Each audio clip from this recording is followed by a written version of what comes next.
Tumawag ba siya? Sinabi ba sa kanya ni nanay? No. Of course nanay wouldn't tell them about their father's name. Kasi yun ang usapan namin. You kept on murmuring that name while you're asleep, Mommy. I don't know who that Lucas is. Mommy, is he our daddy? My eyes widened upon hearing those words from my son. My goodness, pati ba naman sa pagtulog ko? Wala naman akong naalalang napapanaginipan ko siya. Obviously, I'm sleep-talking. Shit. No, of course not, baby. Mommy was just sleep-talking. I don't know who's that Lucas is either. I denied. Nalumo ang anak ko sa sinabi ko. Inangat ko ang kamay ko at marahang kinulong makapal at itim nitong buhok. I'm sorry, baby, but your daddy doesn't deserve you. Napabaling naman ako kay Feli nang maramdaman ko ang maliliit nitong kamay na marahang niyuyugyug ang aking binti. What is it, baby? I asked her using the sign language. Mommy, I want to know what daddy's name is. Nakangiting pahiwatig nito. Malungkot ko itong nginitian habang maingat na hinahaplos ang kanyang kabilang pisngi gamit ang libreng kamay ko. He is handsome, Mommy. Lola even told me that I and Feli looked exactly like him. Is he a reporter like you, Mommy? Dagdag naman ni Matthew. Of course they're right. They look exactly like their father. Pero laking pasasalamat ko at malaki ang kaibahan ng mga anak ko sa kanyang ugali. Natuto ang mga anak kong makontento sa kahit maliit na bagay, unlike their father. Nagsumapit ang third birthday nila ay binigyan ko sila isa-isa ng maliit na kahon, kung saan nakalagay ang picture niya. They even asked me who that handsome guy in the picture is. And I told them everything, except for his name. Binilin ko sa kanilang itago ang larawang yun ng ama nila. Yes, I let my children to at least recognize their father's face. And they really keep it up until now. Nakatago yun sa ilalim ng mga unan nila. Kinakausap nilang litrato bago sila matulog. Aminado akong sobrang laki ng galit ko sa kanya. Pero hindi naman yata tamang hindi ko ipakilala sa mga anak ko ang kanilang ama. Lalo na't araw-araw nila akong tinatanong tungkol dito. Hindi naman nila ako tinatanong patungkol sa kanilang ama. Kaso nga lang ay palagi ko silang nahuhuling tinitingnan ng litratong yon. Habang nakahiga sila sa kama bago sila matulog. Gusto na nilang makita ang kanilang ama. Naiintindihan ko. Pero alam ko ring pinipigilan lamang nila ang kanilang sariling magtanong sa akin tungkol dito. Dahil iyon ang usapan namin. Pero pinagsisihan ko lang ang mga ginawa kong yon. Sobrang nagsisisi ako nang matuklasan kung hindi pa rin ito nagbago. Ang gaspang pa rin ng kanyang ugali katulad noon. Ang paraan ng pagtingin niya, pagkilos at mga salita, na para bang akong may kasalanan kung bakit hindi niya man lang nakilala ang mga anak namin. Anong akala niya? Nakatulad pa rin ako noon na bibigay na lang bigla? Ako pa rin ang babaeng duwag na nakilala niya? Well, surprise. Hindi na ako babalik sa letseng nakaraan kong yon. Hindi ko hahayaang makasama niyang mga anak ko. Lalo na ngayon at nabalitaan kong kasal na pala ito. He even announced it to the world. Paano na lang at malaman yun ng mga anak ko? They will probably get hurt. Ngumiti na lamang ako sa mga anak ko. Gutom na ba ang mga anak ko? I asked. Hindi ko kayang sagutin ang mga tanong ng mga anak ko. Natatakot akong paasahin sila sa wala. Alam kong nais na nilang makita at makausap ang kanilang ama. Pero natatakot ako na baka dumating na naman ang panahong magsawa na naman ito. At mangiiwan na lang basta-basta. Pagkatapos ng aming pag-uusap sa kwarto, ay lumabas na kami upang puntahan sina tatay na kanina pa pala kami tinatawag. Day off ko ngayon, kaya lulubusin ko ang araw na to kasama ang mga anak ko. Dahil paniguradong hindi ko na naman sila makikita ng ilang araw. Anak, kanina pa kayo namin hinihintay. Halina't kakain na tayo. Mga apo, halina kayo. Bumungad sa amin ang boses ni nanay nang makarating kami sa kusina ng bahay. Pinakawalan ko na ang kamay ng mga anak ko kaya patakbo silang nagtungo sa hapagkainan upang daluhan sila. Tumabi ang dalawa kina Maris at Rafael. Nay, pasensya na po kung matagal po akong nagising. Paghingi ko ng tawad dito nang makita kong 7:30 na pala. Naku, ano ka ba naman, Althea? Mabuti na nga yun, mahaba ang pahinga mo. O kamusta nga pala ang tulog mo? Hindi ka ba inistorbo ng kambal, ate? Natatawang saad ni Rafael habang abala sa pagsasandok ng ulam para sa kambal. Nagpakawala ako ng isang malalim na hininga. Bago ngumiti rito at naglakad na patungo sa lamesa, umupo ako sa tabi ni Maris. Masarap po ang tulog ko, Nay. Saka mababait ang mga babies ko kaya hindi nila ako ginising kagabi. Nakangiting sagot ko kasabay ang marahang pagkurot ng pisngi ni Matt na ngayoy katabi ko. Mabuti kung ganon, hala sige kumain ka na dyan. Nagsimula na nga akong kumain pagkatapos ng usapan naming yon. Nagkwentuhan at nagtawanan kami sa habang kumakain, katulad ng nakagawian namin noon. Nakikisali nga rin minsan si Matt sa tuwing naririnig niya ang pangalan niya. Tanging ang kakambal lamang nito ang tahimik na kumakain sa tabi nito. And that's the worst and most painful part for me being a mom. Seeing my baby enjoying herself in her own silent world. Sa loob ng 5 taon nagawa ko ulit ngumiti ng hindi pilit. Tumawa ng hindi peke na kailan may hindi ko nagagawa sa tuwing kaharap ko ang bastardo kong asawa. Nawala ang bigat sa dibdib ko at tanging kasiyahan na lang ang nararamdaman. Lalo na ngayon at nadagdagan ng miyembro ng pamilya namin. Iyon ay ang mga anghel ko. Pagkatapos namin kumain ay sinamahan ko saglit ang mga anak ko sa sopa. Ngunit kalaunan ay bumalik din ako sa kusina at nagboluntaryong maghugas ng mga pinggan. Ayaw naman ni nanay at talagang tinatanggihan niya ako. Ngunit nagpumilit pa rin ako kaya sumuko na rin ito. Pinunasan na lamang ni nanay ang mesa, habang ako'y abala sa paghuhugas ng mga pinagkainan namin kanina. Nay, kamusta nga ho pala yung negosyo nyo? Tanong ko upang sirain na nakakabinging katahimikan na namumuno sa pagitan namin ni nanay. Ay nako, maayos naman anak. Halinon kaayo. Mabuti talaga at ikaw ang pinapili ko sa magiging pwesto. Rinig kong sambit ni nanay sa aking likuran, napangiti ako.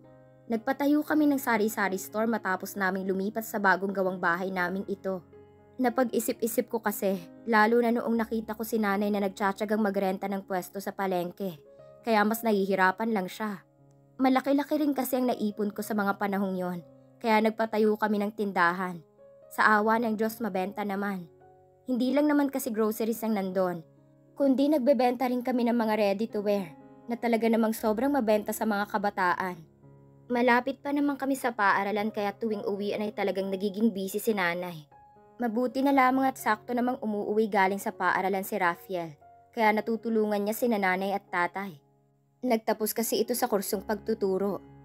Pero nay, mas maigi pong isarado niyo na po muna saglit ang RTW niyo. Mukhang nahihirapan po kasi kayo. Huwag na, nak. Kahit naman busy kami ni tatay mo, talagang natutuwa naman kami dahil pala kwento itong mga suki namin. Lalo na yung mga estudyante dyan malapit sa tindahan natin. Naku! Saglit kong binalingan ng tingin si nanay at nakita kong umiling at nakangiti habang abala sa pagpupunas ng mga platong hinuhugasan ko. Gamit ang puting pamunas. Basta nay, kapag darating yung araw na mapapagod kayo, huwag niyong pilitin ang sarili niyo at magpahinga po kayo. Bilin ko rito. Sige nak, salamat. Nakangiting sagot nito. Maya-maya pa'y naghari ulit ang nakabibinging katahimikan sa kusina. Tanging tunog lang na nanggaling sa tubig na ngayon dumadaloy galing sa gripo ang naririnig ko. Kailangan ko na ring bilisan ito at maghahanda pa itong sinanay para buksan ang tindahan namin. 8:00 na rin kasi. Althea. Nay? Kahapon ba, pauwi na ako, naisipan kong dumaan muna sa palengke. Malapit sa dating bahay natin para mamili ng uulamin natin. Bahagyang napakunot ang noo ko sa sinabi nito. Bakit, Nay? Ano pong meron?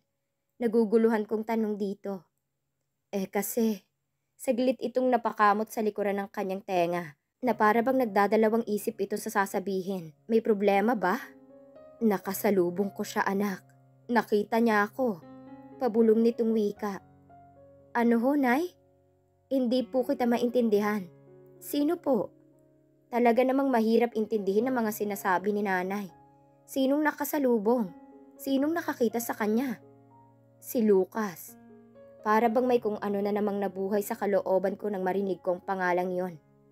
May ginawa ho ba siya sa inyo, Nay? Nanakot po ba siya? Nang insulto? Hindi ko na mapigilan ang aking bibig sa pagsasalita dahil sa gulat. Bakit nanggugulo na naman siya sa amin? Tahimik kaming namumuhay ngunit heto at bigla-bigla niyang guguluhin. Umiling lamang si nanay sa aking sinabi. Hindi, Althea. Kinausap niya lamang ako patungkol sa bagong address natin. Humingi siya ng tawa dahil sa biglang paghihiwalay niyo. What the fuck?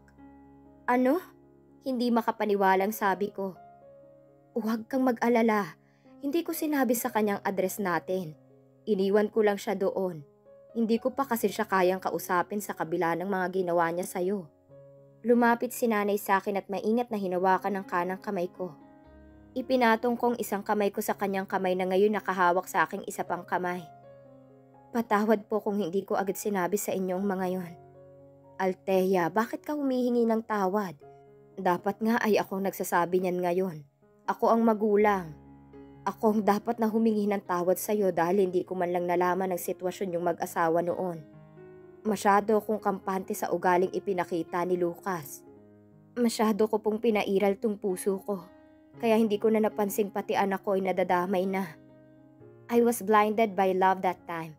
And because of that love, I'm willing to do everything to the point that I forgot to check how my baby suffered by the situation.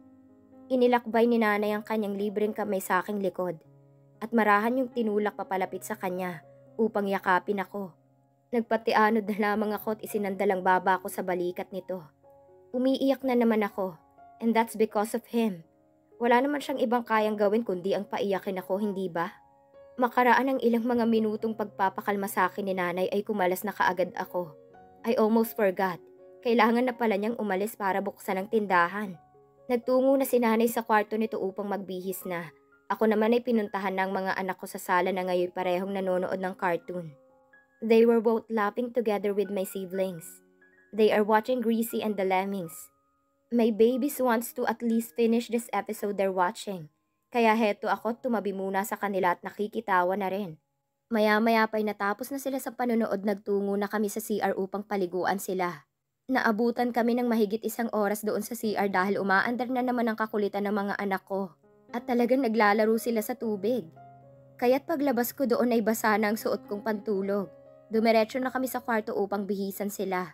Mom, what's with these clothes po? My mat suddenly asked. Aalis tayo, baby. Papasyal tayo. I answered while dressing Felicity. Napahinto ito sa pagsuot ng kanyang blue polo shirt at gulat na nakatingin sa akin. Wow, totoo po, Mami? Hindi makapaniwala na sambit nito. Natawa naman ako. Ang cute ba naman kasi ng anak ko at talagang nakabitin pa ang kanyang suot. Natakpan pa ang kalahating mukha nito samantalang tumambad naman sa akin ang matabang tiyan nito. Umusog ako at natatawang tinulungan ito sa pagsuot ng kanyang damit. Yes po, baby. Sagot ko matapos kong ayusin ang suot nito. Lumipat ulit ako sa katabi nitong kambal at inayos ang pink ribbon na suot nitong damit. My princess looks like a living Barbie doll. The pink dress matches her pretty face. Binili ko tong mga damit na ito noong isang araw habang pauwi na kami galing sa restaurant na kinainan namin. Nagpasama ako saglit kay James para bumili. Nakita ko kasi mga damit na ito na nakadisplay sa harap ng bilihan. Naalala kong mga anak ko sa mga damit na ito. At talaga namang bagay na bagay sa kanila. Nagmukha silang mga model.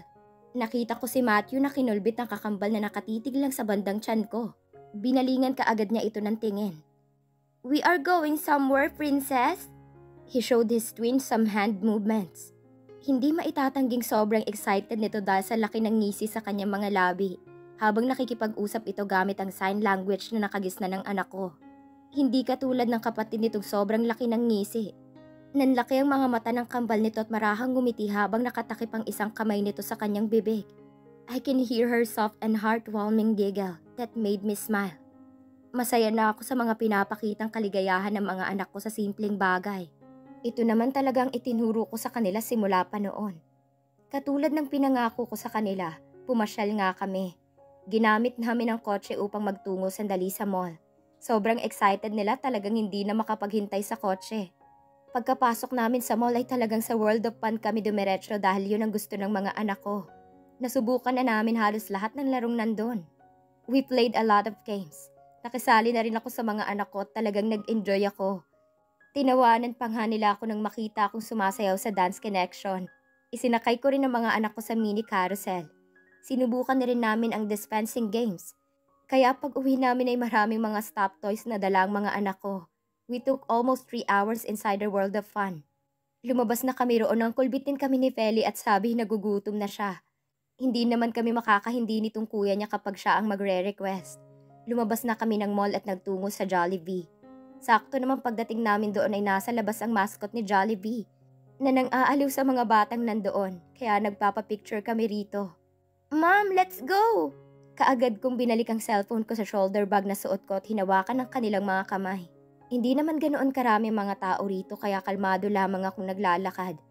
Ngunit hetong mga anak ko ay talaga namang sobrang excited at hinihila pa nga ako papasok. Wala naman akong ibang nagawa kundi ang magpatianod sa mga ito. Masaya sila't ayokong putulin ang kaligayahan nila. As soon as we reached the counter area, the staff welcomed us. I ordered a pair of spaghetti, sundae, and burger for my babies, and a french fries and a Coke float for myself. Mommy, this day is the best day of my life. I saw Matt happily open both of his arms. Natatawang kinuha ko ang tissue na nasa tabi ng plato nito at pinunasan ng spaghetti sauce na nasa gilid ng kanyang mga labi. Binalingan ko naman ng tingin si Felicity at nakita itong tahimik na kumakain sa tabi ng kanyang kakambal. Hinaplos ko ang mamula-mula nitong pisngi kaya nag-angat siya ng paningin. Itinaas nito ang kanyang 2 kilay na para bang tinatanong ako habang patuloy pa rin sa pagnguya ng spaghetti nito. Umiling lamang ako rito at ngumiti. She's just so precious. In an early age, she learned to act formally in front of others. Katulad na lamang ngayon. Mom, thank you for this. I have so many toys. Matthew blurted as soon as he finished eating his food. Itinaas nito ang Doraemon na laruan at mahigpit itong niyakap pagkatapos. You're welcome, baby, I answered. Maya-maya pa'y kinulbit na naman ni Felicity ang kakambal habang nakataas ang kulay pink nitong teddy bear na napanalunan din namin kanina. Wow, that's cute, princess. It has a crown too. Matt complimented and pinched the toy's fluffy hand. Thank you, kuya, Feli replied using sign language. Ang sarap talaga nilang tingnan. Parang noon lang ay kinakabahan ako nang malamang may disability si Felicity. At natatakot ako na baka dumating ang panahon na ikakahiya ni Matt ang kanyang kapatid. But looking at them now, being sweet to each other, my Felicity respects her twin as her older brother.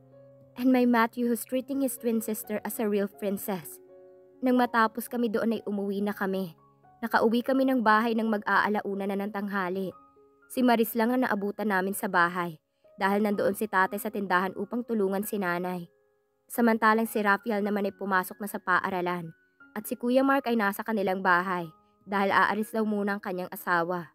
Kaya nag-usap-usap na lang muna kami ni Maris habang ang kambal ay abala sa paglalaro ng kanilang bagong mga laruan.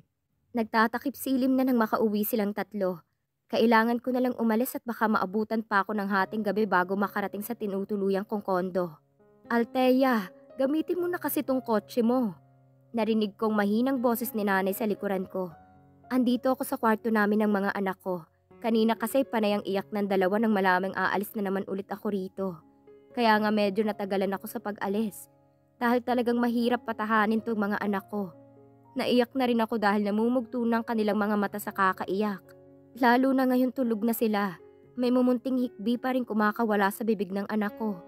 Huwag na hunay. Pagtanggi ko sa suggestion niya. Mas kakailanganin nila ang sasakyan rito. Althea, tambay lang ang kotse rito. Alam kong kailangan mo yan kaya sige na. Nay, hindi na po. Nasanay na rin po ako mag-commute. Nahinto ako sa pagsasalita nang makita kong gumiling si nanay. Hindi. Gamitin mo na yan at maiwas sa aksidente. Althea, alam mo namang maraming nakawan at kung ano pang nangyayari sa syudad, hindi ba? Dalhin mo na ang kotse at mas kailangan mo yan. Lalo na't araw-araw kang bumabiyahe. Dagdag nito, napabuntong hininga na lamang ako. Salamat po, Nay. Pero sa susunod na linggo ay iiwan ko po ang kotse dito para may magamit po kayo. Sagot ko. Sige, huwag ka mag-alala, nak. Medyo malaki-laki na rin naman ang naipon namin ng tatay mo. Bibili kami ng pedicab. Hindi na ho kailangan.